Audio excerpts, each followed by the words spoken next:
He is a public intellectual whose work on education for refugees and persons displaced by Boko Haram violence in northeast Nigeria has changed thousands of lives.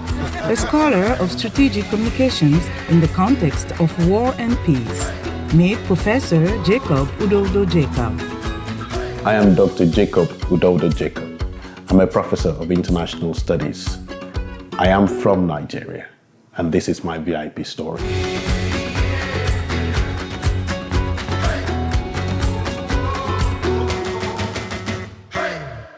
Professor Jacob, welcome to the VIP show. Thank you so much, Lenora, for having me. It's great to have you. Can you tell us, first of all, what prompted you to start a career in education? I have an interesting childhood, and my upbringing, I think, revolved around stories of war and stories of education that did not happen. My parents, interestingly, met within a refugee camp back in the late 1960s during the Nigerian Biafran Civil War in Calabar. So I grew up hearing stories of the war. We didn't really have like sort of bedtime stories that a lot of people are used to, Cinderella and all those kind of things, but it was more of stories of war and displacement and so on. And my mom's education was disrupted and she never went back to school. She actually got married at a very young age, at the age of 15.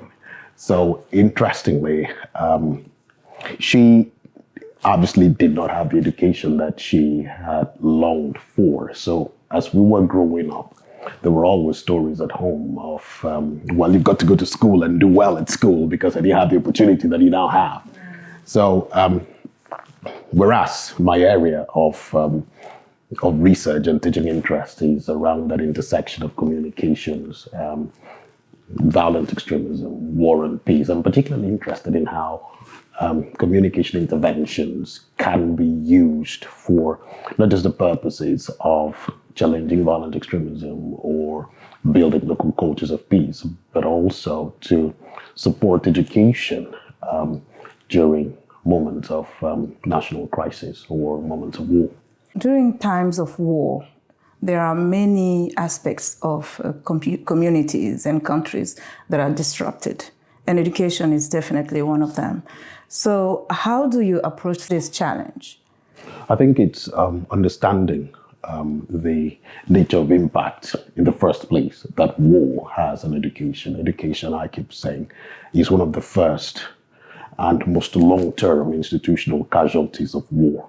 So when we understand the nature of impact that war has on education, then we will then privilege whatsoever form of intervention we may decide to bring to bear on providing education to displaced persons. Most times when we talk about war, it's usually at the strategic level, who was winning and who was losing.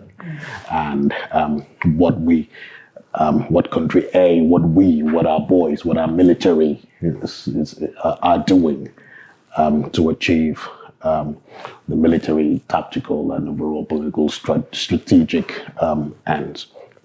What's not talked about most often is the impact of war on the society, on individuals, the extent to which lives are disrupted, particularly so education. And in that sense, back to your question, one must think very critically about what nature of education can be provided to particularly children and young people within that context of war, where schools have been disrupted, where teachers have fled. And one then must consider the nature of technologies that can be made available for children to still have access to some form of education, even while the conflict progresses and even while peacemakers are working towards intervening at that level. And that's interesting because you were able to implement a model in northern Nigeria where children had access to education through radio. Can you explain a little bit how this concept came about and the kind of impact that you saw among the children? I worked at the American University of Nigeria in Yola at the height of the Boko Haram insurgency. And, it's interesting when you read about war or when you study war as an outsider or you report war as a journalist, you go and report and you leave. It's totally different when you live in that society. Yeah. So for us, I lived in Yola. Yola was not directly affected by the insurgency, and we were really lucky. But the closest city to Yola, Mubi, fell to Boko Haram. And when Mubi fell, Mubi is a city of almost 400,000 people, and there were several other cities, Meha, Madagali, and Michigan, a whole range of other cities that had fallen to Boko Haram.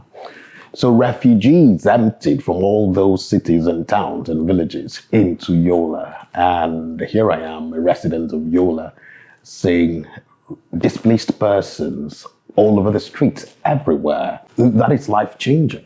It brought to my mind stories that my parents used to tell us growing up about the sort of impacts that war had on their society and on them.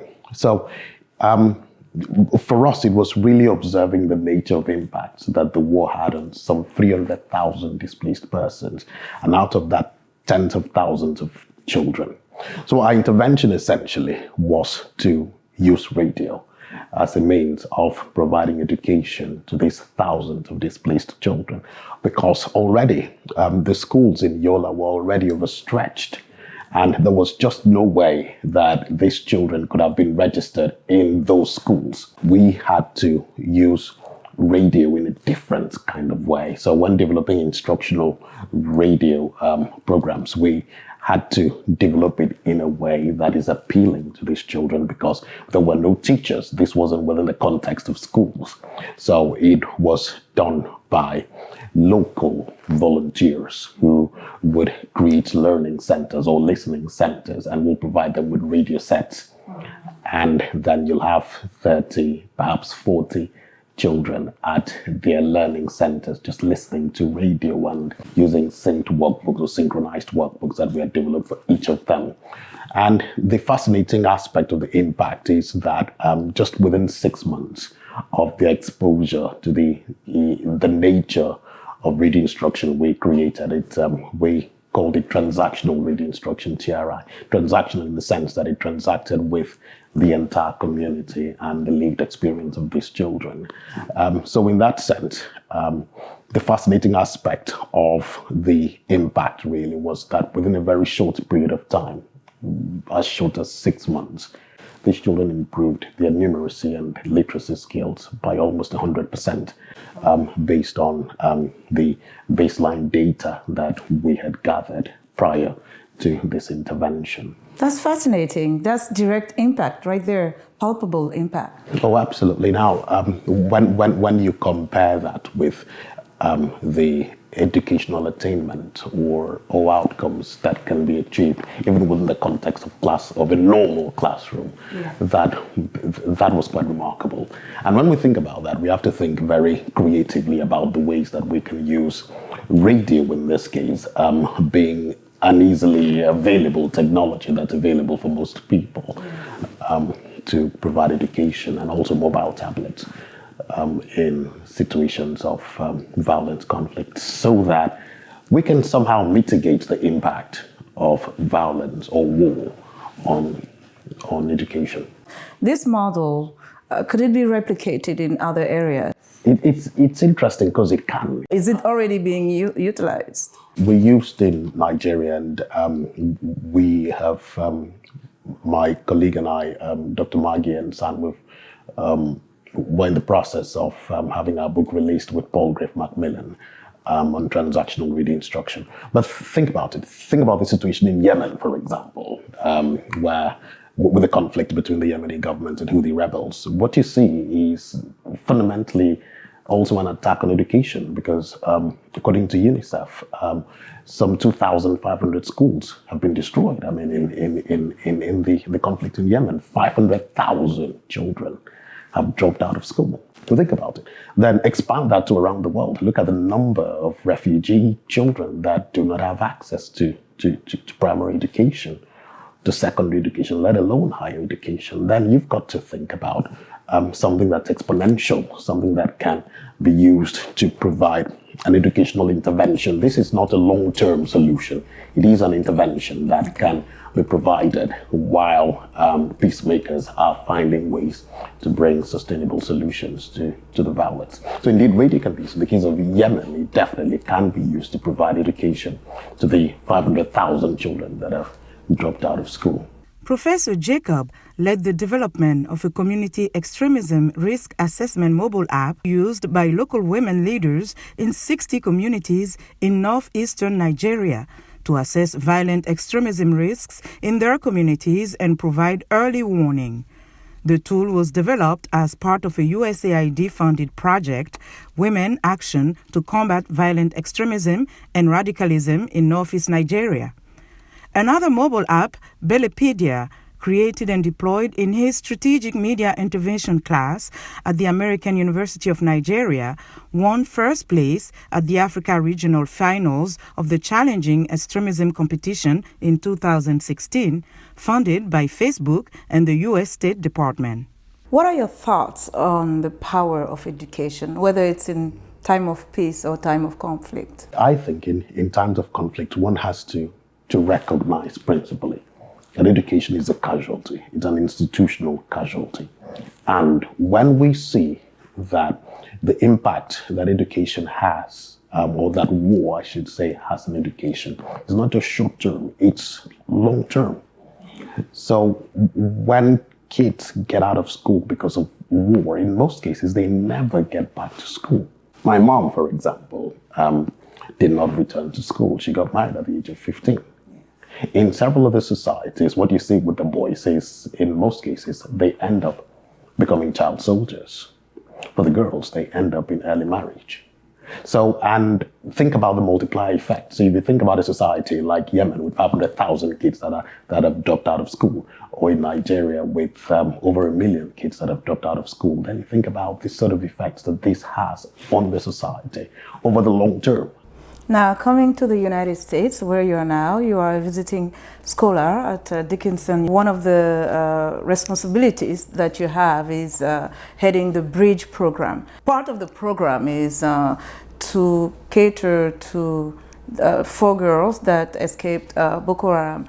Talk to us a little bit about that. We cannot really get into this conversation about the topic, but just in a general sense, what can you share with us? Well, Dickinson College is a historic college in Carlisle, Pennsylvania. And one of the things that they really try to do is to provide education that serves the common good. And the president, Maggie Ensign, thought of this concept of providing education to children, to young adults from crisis societies whose education have been interrupted by war or natural disasters, who otherwise would not have access to education. And that essentially is the purpose of the Bridge program.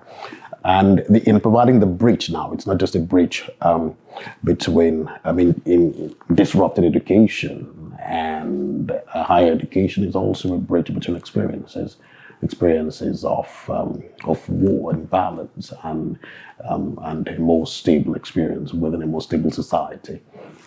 So yes, indeed, we do have 4 of the Chibok girls, and they're making enormous progress. And what we see, I think the lessons here really go beyond just this 4 women. Just 1%, according to UNHCR, just 1% of refugees that are qualified for higher education that actually have access to higher education. And you compare that with 23% of the normal population. That's a cause for worry. But what we're doing with the Bridge program is really to provide a model that this is possible, that experiences can be bridged. And one has to think also about whatever qualifications that refugees bring from their countries. How can these qualifications be, how can we recognize whatever qualifications they bring, and how can we build on that qualification to to provide them with the access to higher education or tertiary education that they need to move forward with their lives. In 2014, at least 276 girls were taken from a secondary school in the town of Chibok in northeastern Nigeria by the jihadist group Boko Haram. 57 girls escaped. The attack led to a viral worldwide social media campaign with the hashtag #BringBackOurGirls. Over the years, a total of 107 girls have been found or released. More than 112 girls are still missing. So, as a professor and a mentor, what would you consider success at the end of their journey under your mentorship? I think success is whatsoever they call it, whatsoever they want it to be. Success for some of them could just be being able to go back home and provide a better life for themselves, their families, and their communities. For some others, success could just be simply achieving their GED or simply going on to create a career for themselves. It's fundamentally what they choose to see as their success for themselves. So it's ideally getting them to define success their own way. And as a professor, what keeps you up at night? Well, what keeps me up at night, aside from the occasional, the reading I've got to do and the writing I've got to do, really is how can we extend education beyond the classroom? How can we extend our publications beyond the library? How can we make an impact within the society? Cause a difference in the world in a positive way. And I think for most scholars, the idea really in terms of achieving an impact is really extending the classroom. So working with students, not just to get them to complete their essays or the assignment or fulfill a particular course objective, but also seeing the larger picture, how their learning can actually impact on the society. So in developing my curriculum, that's really what I think about. How can we make a difference outside of the classroom? What is the biggest satisfaction for you? The satisfaction for me comes from me reading about my students, what they've been able to do. I received an email a while back, some time ago, from a student that wrote to me and said, well, just wanted to let you know that I have now successfully completed my degree program in communications and multimedia design.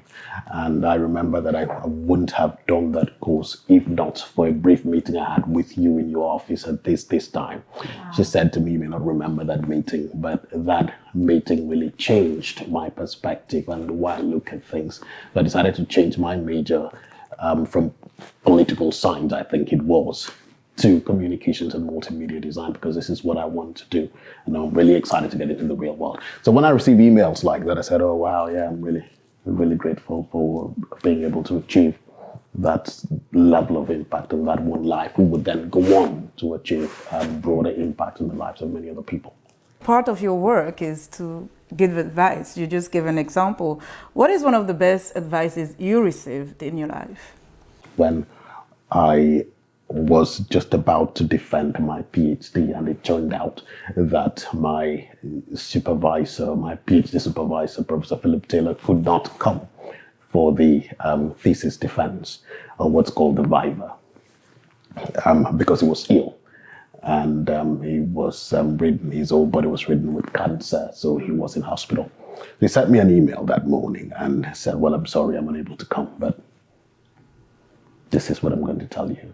It was a very brief thing. It just said, be yourself and be brilliant. And that very basic, really, and almost banal advice, I think it's been where I've derived my inspiration in being myself, the authenticity of my own personal experience, bringing that authenticity of my own personal experience and my own worldview to my teaching and my research, and not being afraid at all to express my beliefs, whatever those beliefs are, or whatever my lived experiences are, and bring that to bear in my teaching, in my research, in my work. Mm-hmm. Interesting. So being yourself is being, one word?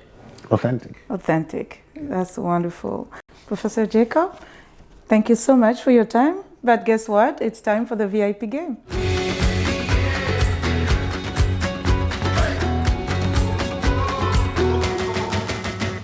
This is the VIP game. It's very simple. You pick one card out of the 3 cards there, and you will find some statements, and you just complete the sentence, okay?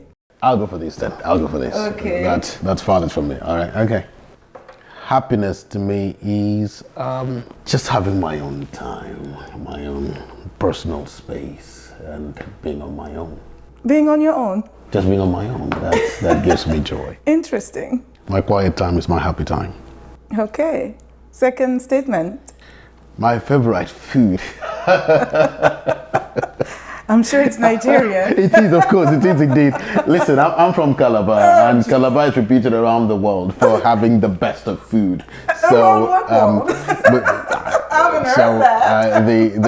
the best food in the world is my favorite food, and I'm sure many people will say that about and you know, it's fascinating. It's called afang soup. Anybody from has ever passed through Calabar would recognize it. It's a lovely soup made from afang leaves. Beautiful. Okay.